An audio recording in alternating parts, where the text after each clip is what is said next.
Hello and welcome back to the Patient First podcast. I am your host, Dr. Bryan Laskin, where of course I am helping to increase the influence of today's engaged dentists. Thanks for being here.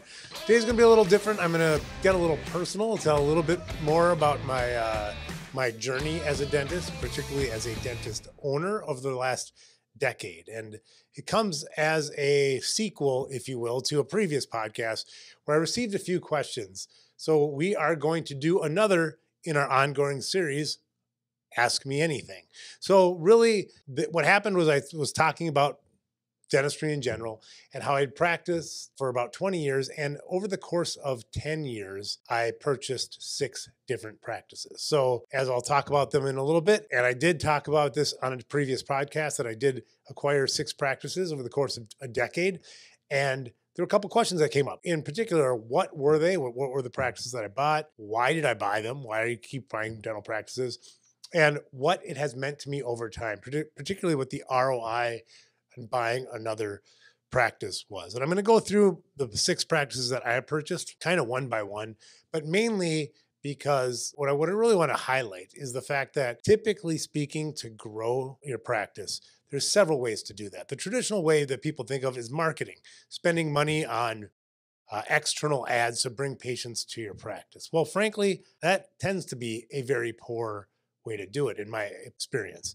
Only thing worse is insurance, which I participated my entire career. And I look back and I think that is one thing that I would do differently if I owned my practices today, is I would participate much less in insurance plans, especially today when the reimbursements keep going down and our costs keep going up. But I digress. I wanted to answer the questions which were about the dental practices that I purchased, and really with the interest of hopefully helping 1, 2, maybe a lot of people who are listening today to hear kind of my journey that maybe you want to incorporate or stay away from parts of the journey that I had while I was going through dental practice ownership. So number 1, the first practice I bought was, I think, a strategic error on my part, because I literally bought the smallest practice I could find to have the smallest loan I could find.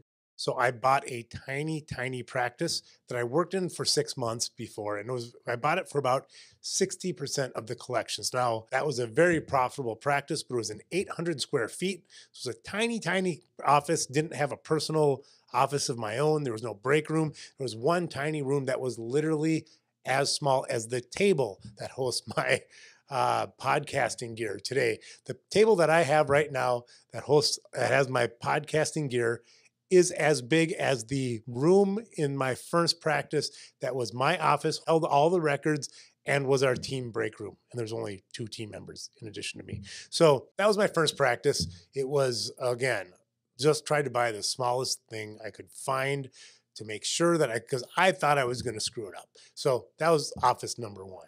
Office number 2, I bought to fix one of the big issues that I had in my first practice, which was we were bursting at the seams. So I bought a practice with 4 operatories. It was about, I think, 2,000 square feet. And I thought it was so big, I would never grow into that. Well, obviously that wasn't the case. But the other major reason why I bought this physical space was for the dentist that I bought out. He was my mentor clinically. He was a phenomenal clinician and just great mentor, taught me clinical dentistry, as we all thought, or at least I did. Coming out of dental school, I thought that the key to my success in dentistry was going to be my clinical skills. And he was a master, taught me everything there was about cosmetic dentistry, full mouth reconstructions. He was a great guy. And there was other people in the medical building that were also fantastic clinicians that I learned from. So I really leveled up my clinical skills greatly. But it really affected my career from that point on, because I learned that clinical skills do not equal success in dentistry, because that dentist who I purchased his practice from was, I think, losing money at the time that I bought his practice. So I kind of gave him a life preserver. We worked together for about a decade, actually. Great guy, and just was a wonderful mentor, but also a good mentor from the perspective of his clinical skills did not equate to business success. So after I learned from him and we grew in that practice, it was probably the biggest gap in my purchasing of practices, because I was kind of figuring it out. And the third practice I bought was about the same size as the combined practices that I had, a little bit smaller, but I almost doubled the size of my practice with the stroke of a loan. And I bought the building that I'm in right now, which is a 3-story building. Initially, it was the top floor. Pretty soon, the practice is going to take over all 3 floors, and the technology companies, including the podcast, will be moving.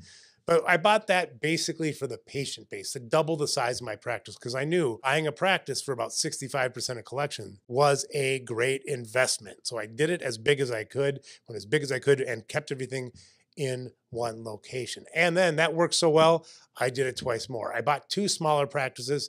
Frankly, people that approached me that they liked what we were doing in our practice and they said, "Will you buy my practice?" And I said, "Absolutely." One, I actually bought the charts and just brought them over, just paid for the patients that came to the practice.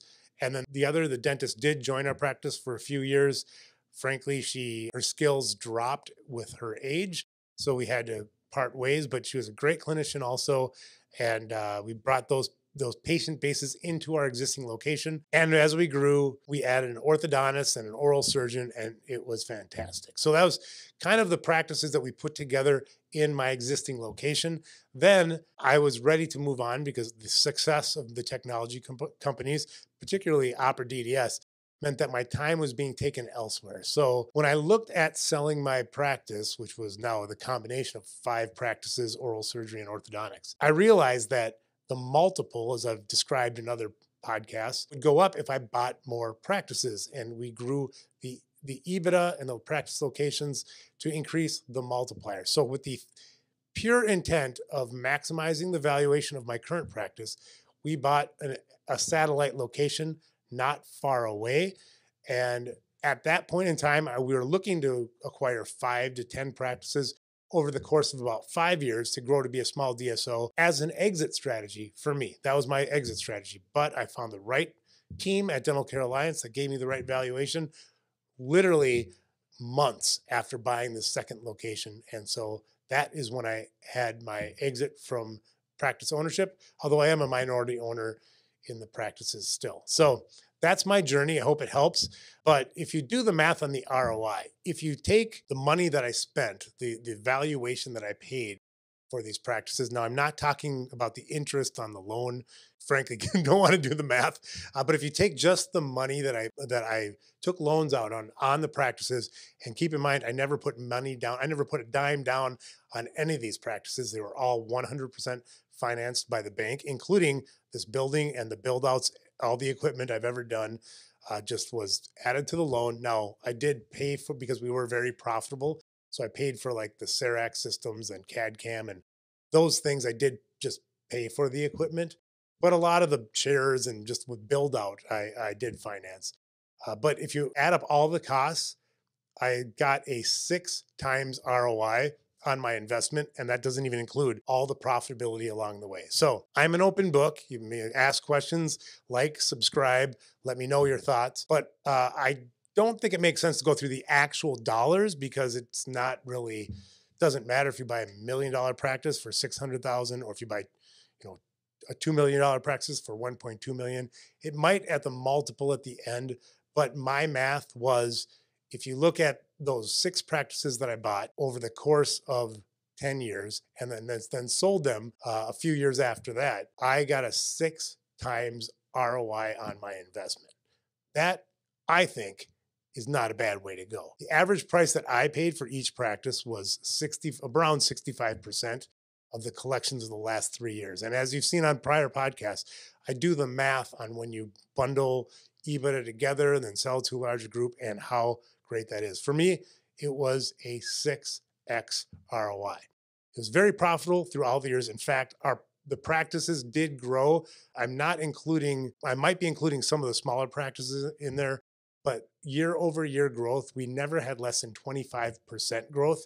So hugely growing practice, which is why we went from 800 square feet soon to be 8,000 square feet in this building. There was only one leaner year where it wasn't as profitable when I bought the satellite practice because I wasn't expecting it to be so expensive and difficult to kind of get that external location going.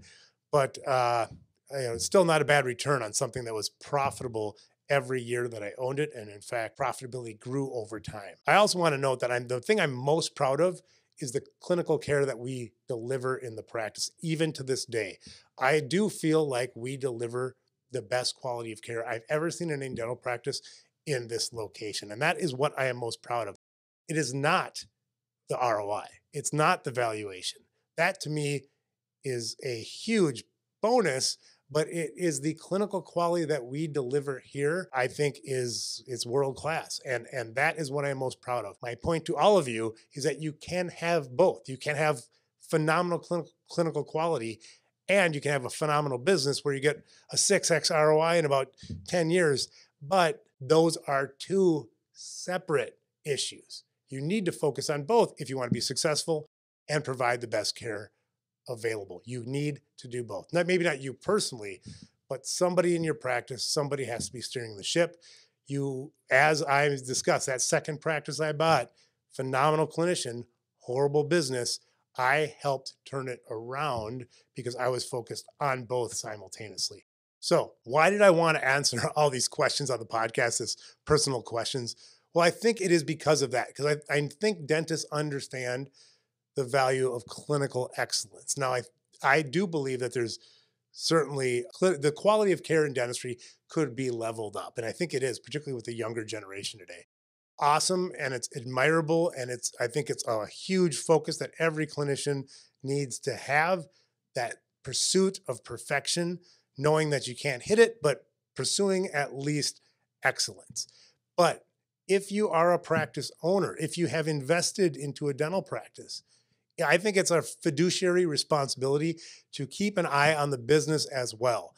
And there's tons of creative ways that you can boost productivity and in turn increase the value of your practice. If you choose to retire, if you want to leave it to your kids, whatever you want to do, I think it is important, if you are invested in a practice, that you don't ignore the business itself. So I've put together a list of 3 big ideas on boosting your productivity.